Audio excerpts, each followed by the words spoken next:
A mídia, a imprensa, né, sempre tomou porrada de tudo quanto é lado. Se você olhar para os anos 80, que a gente não tinha rede social nem nada disso, a esquerda era a maior crítica da mídia. Por quê? Porque, embora os jornalistas fossem de esquerda, os donos dos veículos não eram. Eram mais conservadores, vamos dizer. Não com a ideia de conservador que tem hoje, mas eram mais isentões, talvez, próximo do que hoje seria o isentão. E a esquerda metia o pau. No Brasil só tem as 5 famílias, que eram dos grandes barões, os barões da mídia, né? Tinha, vocês vão lembrar disso, o Paulo Henrique Amorim falou, a PIG, que era o partido da imprensa golpista, eram pessoas de esquerda criticando os veículos de comunicação. Quando as redes sociais surgem, hoje, curiosamente, quem critica a imprensa tradicional são as pessoas de direita. E as pessoas de esquerda acham que a mídia tradicional é uma maravilha e que bom se não tivesse redes sociais. A verdade é que a imprensa, ela sempre viveu um problema sério, que é depender de grana de governo.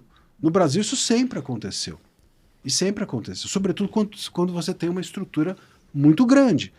Se você tem uma estrutura muito grande, aquilo, publicidade, não vai bancar.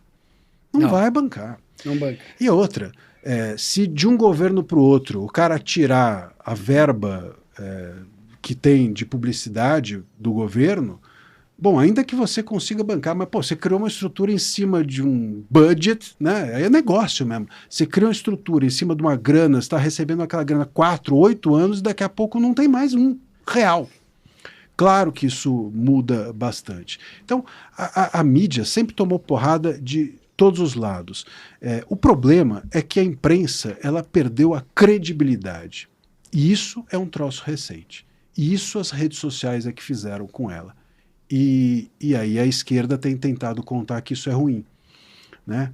Veja, não é aquela história de veja como isso aqui é ruim e é bom, sabe? Aquele meme. Veja como isso é ruim e é bom.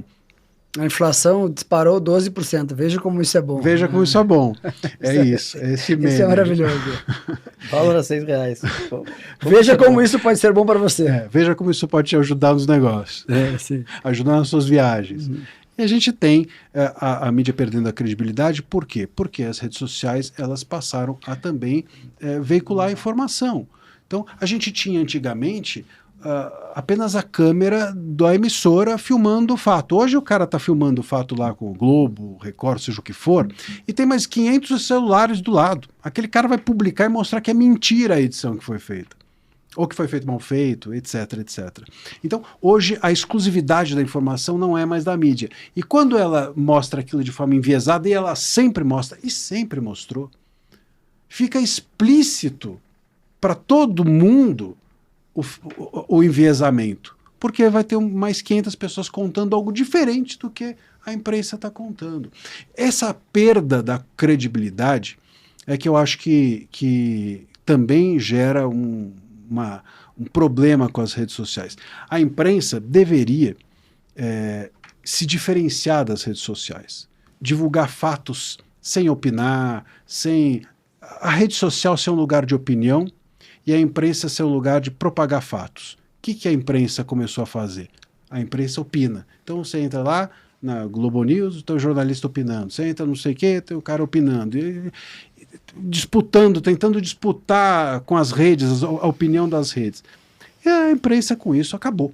Não tem mais. Mas existe discurso sem viés? Existe discurso sem opinião?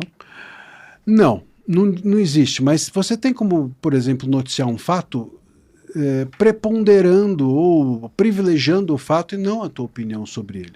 Sempre vai aparecer uma parte da tua visão de mundo quando você narra aquele fato. Mas você tem como fazer isso ser a menor parte do que você está narrando, né?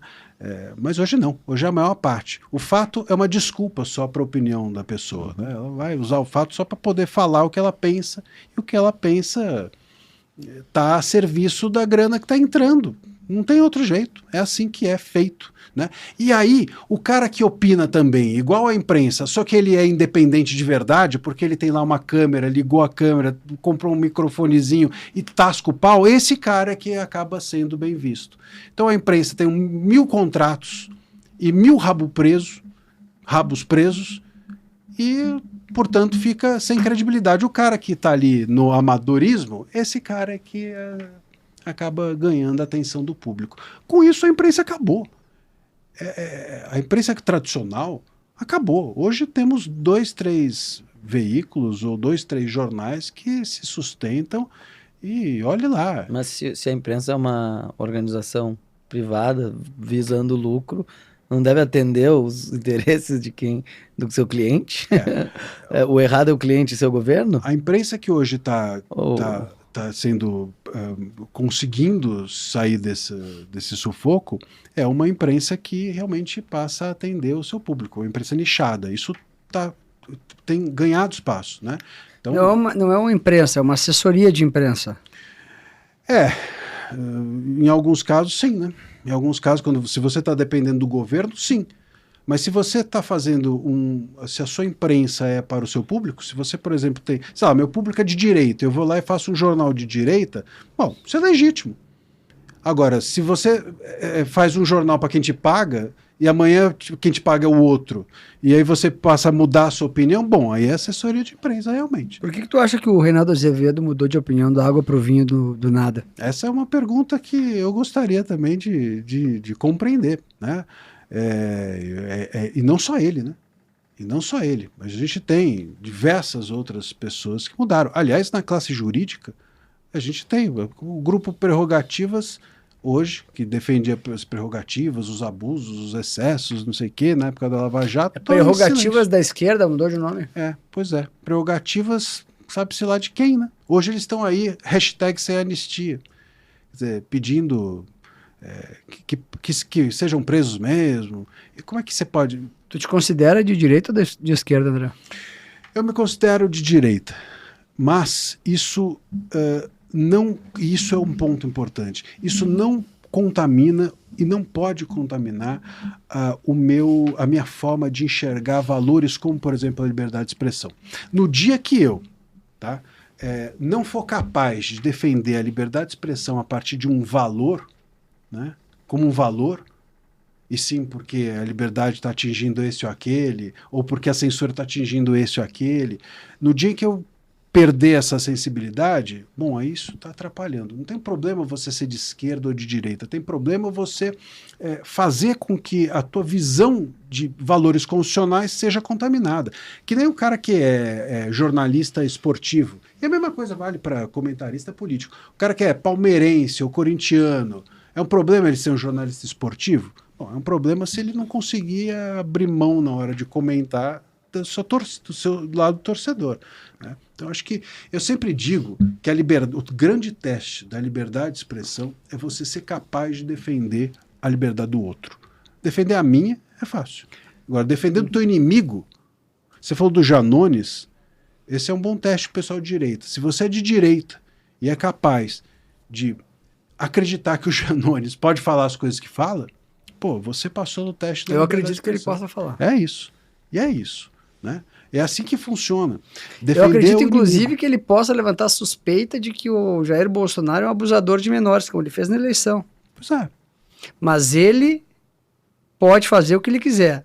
E os outros não podem. E esse é uma coisa que me incomoda. Esse é o ponto. Por quê? Porque do outro lado tem alguém que acha que o meu discurso é mais importante que o do outro, e o do outro é criminoso e o meu não. E não é, porque tudo é sobre política. Não é sobre... é sobre quem fala, não o que fala. Sempre é sobre quem fala.